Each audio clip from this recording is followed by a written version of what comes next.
Hi everybody and welcome to Authentic Alley.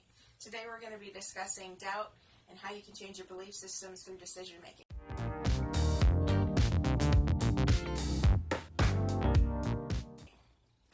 So last week I started discussing the concept of removing doubt through decision making, and I described my own personal financial situation where I started to realize that it might be my lack of a decision in that regard that was actually holding me back from the future I wanted to see.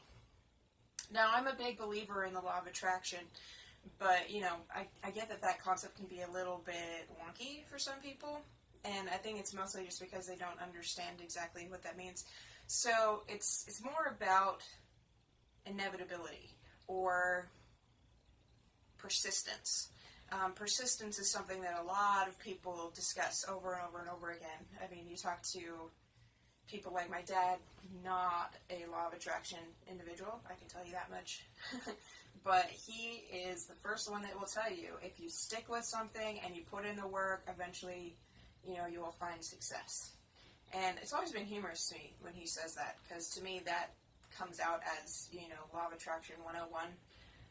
But I've done a lot more research into the concept than he has, so perhaps I have a different understanding, which totally makes sense. I mean, we all kind of understand things differently. But it's similar in the law of attraction. You keep going. You dedicate yourself to something. You say, this is what I want, and you refuse to doubt that it will come. So you just keep pushing forward, and eventually you get there.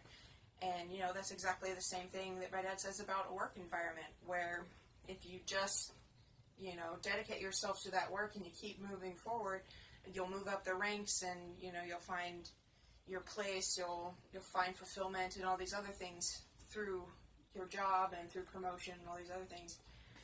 And, that's how life works. And looking at that from an outside perspective, it actually seems extremely unlikely that everybody will be able to move up through the career ranks in that manner.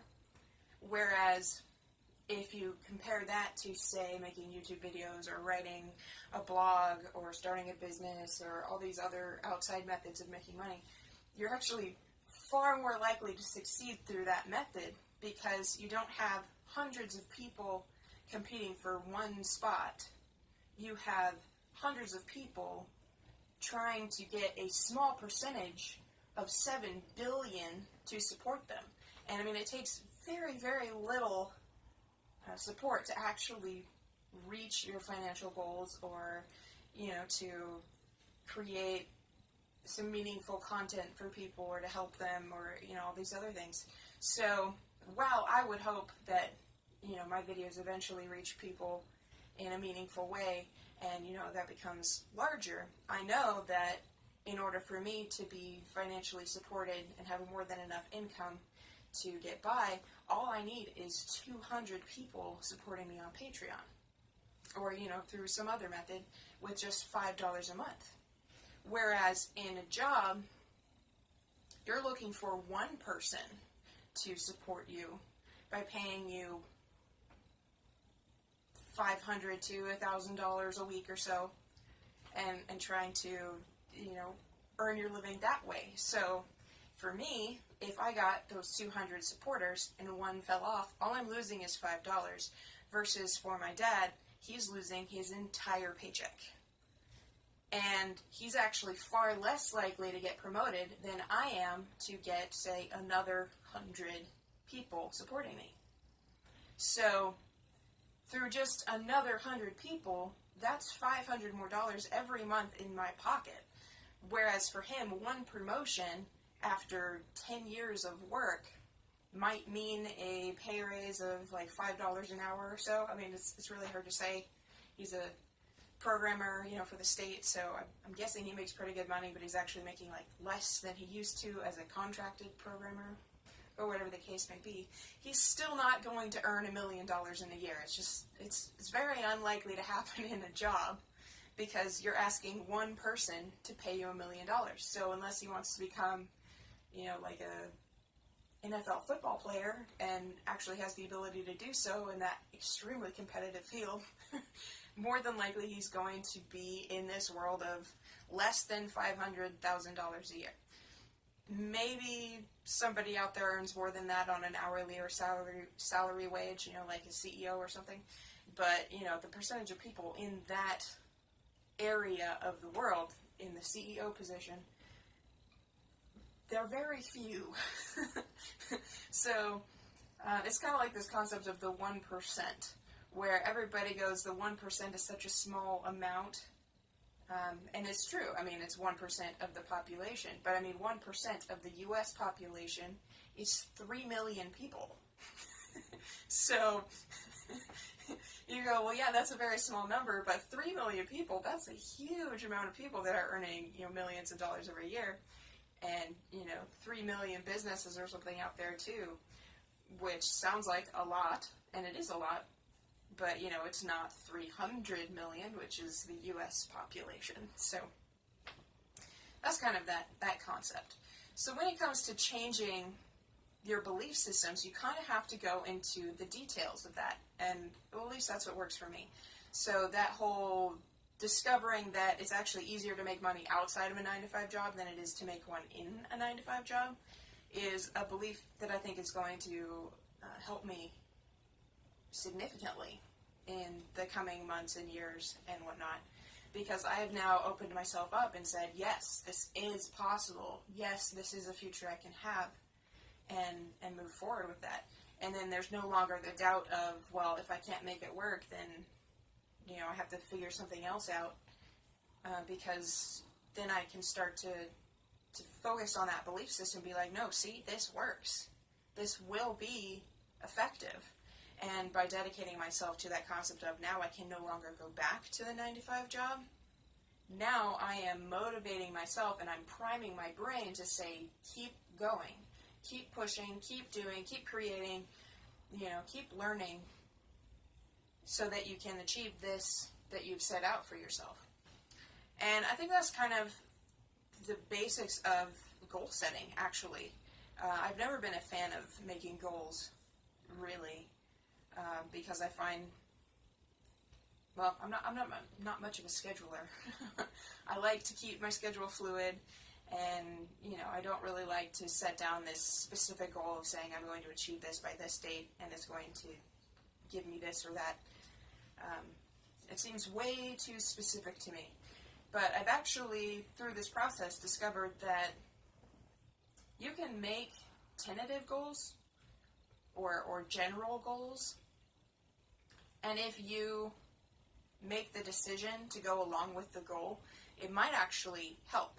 So if you say make a goal that you're going to make $1 million in the next year, but then you don't decide on the method in which you're going to do that, then you're going, well, can I make that? Can I earn that money? Can I do that? Can I, create something that sells to earn that much, so on and so forth. But once you make that decision and you say, this is how I'm going to do it, so say you create a fashion line or something, and you go online and you start selling t-shirts and sweaters and blankets and whatnot, and that place is Teespring. At least that's the one I like. It's much easier than printing them on my own. But you could go out and start doing that, and if you tell yourself, this is how I'm going to do it, this is how I'm going to make my $1 million, I'm going to sell thousands of shirts to thousands of people, and bam, there it is, I've found my success. You're far more likely to reach that goal. But because you kept that goal somewhat general, you're not limiting yourself by saying, it's going to be this t-shirt, and I'm going to find people at this website or on this social media site and whatnot. So, I guess when it comes to goal setting, it's at your discretion. But I think I understand a little bit better now why people might make goals and how perhaps they can eliminate their own doubt through that goal-making process. Because I think a lot of people make goals and then doubt their capability the whole time. And then when the date comes around, all they feel is depressed because they haven't actually achieved anything.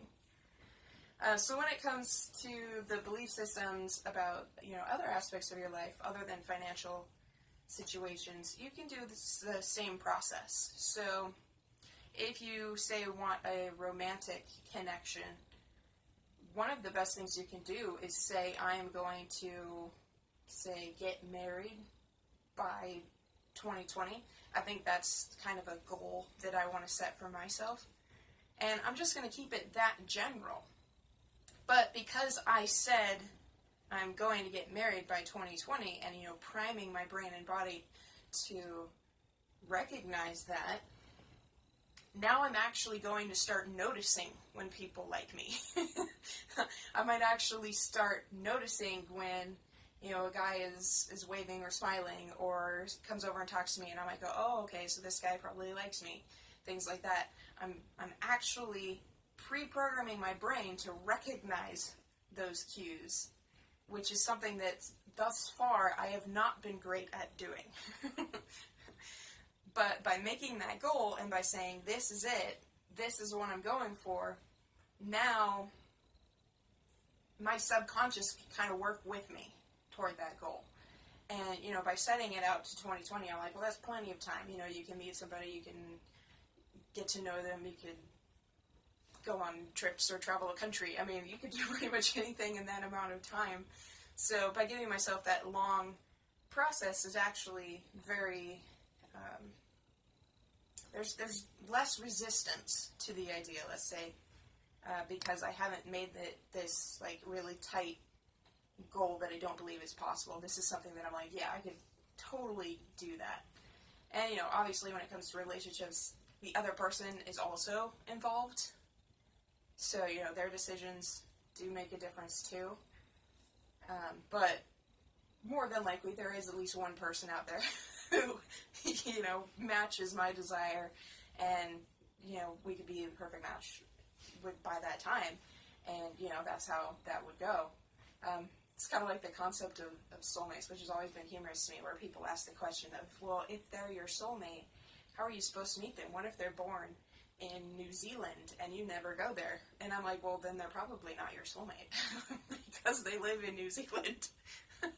Now, I'm not sure where I stand on the whole soulmate issue, whether there's one or many or none, or, you can make any relationship work with anybody. But I definitely fall a little bit further down on that other side of the scale where anybody could be your soulmate. You could potentially make any relationship work, assuming that both of you were as dedicated to it. For me, I'm a very loyal person, so dedication has never been a problem for me. Lifelong commitment, never a problem for me. I totally dedicate myself to my family and my friends, so, what's one more romantic relationship, right? But yeah, setting that general goal and then priming your brain to make that happen is a great way of moving forward. And, there's not really any doubt there because I haven't made it too specific, but it's enough of a goal that I can be like, yeah, I can do that. I can move forward. And, that's a really good thing because then I can start to recognize it. The same thing goes for, like, your health. For me, weight has been an issue for a while, but it was always humorous to me to discover that after spending a year, it was probably more like 6 months, driving across country in the over-the-road truck, I actually lost more weight through that process because I didn't give a damn about my weight during that time than I think I ever have in my life. And I'm fairly certain I ate worse than probably any other time in my life too. So it's kind of humorous how that works. When I'm worried about it and trying to lose weight, that's when I struggle. But, when I don't think about it at all and eat crap food all the time, then I still lose weight and become healthier. So it was really humorous how that went. But you can do the same thing that, like, with that romance goal where you can go, well, I'm going to be a size 4 within the next 18 months or something, where it's a long enough period where if you just lost weight naturally, you could still reach that goal just fine. And then, you know, when somebody says, but what if, you're like, no, that's it. That is the decision I made. That is the goal. That's what I'm going to achieve. Now there's no doubt, and you go, see, this is what I'm going to do. And it's something like Jack Canfield said, where he decided at one point to make a certain amount of money within the year. And he didn't quite match that goal, but I think he got like a couple $1,000s less. And he's like, do you think I was depressed about that? No, I was thrilled. I just made, 5 times what I made in the previous year. I made a huge leap forward. So that's part of it too, is recognizing that while it might not be exactly what you expected to happen by that time that, end date comes around, that, you still moved forward, you still got closer, and, to keep focusing on the good stuff, keep learning to appreciate your life where it is, keep making those decisions, and do your best to annul that doubt, to eliminate it before it starts to control your life, because I think that doubt is probably the number one issue that we have. Self-doubt being the top of that as well. So that's everything I have for you today. I hope I kind of got this concept across. It's definitely a little convoluted and massive, and it's always a bit difficult to kind of try to narrow down all these concepts that I have in my head into a digestible video. So let me know how I did. Support me on Patreon if you would. That would be awesome. Just $5 a month. I'm looking for, another 195 people. So it'd be awesome if you were one of them.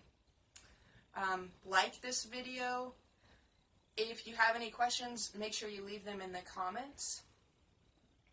Definitely leave a comment below about what you thought of this concept and how it can possibly help your life. And then tell me, what kind of videos you want following this as well. So like and then subscribe. And I think that's everything I have for you today. So thanks for watching. See you soon. Bye.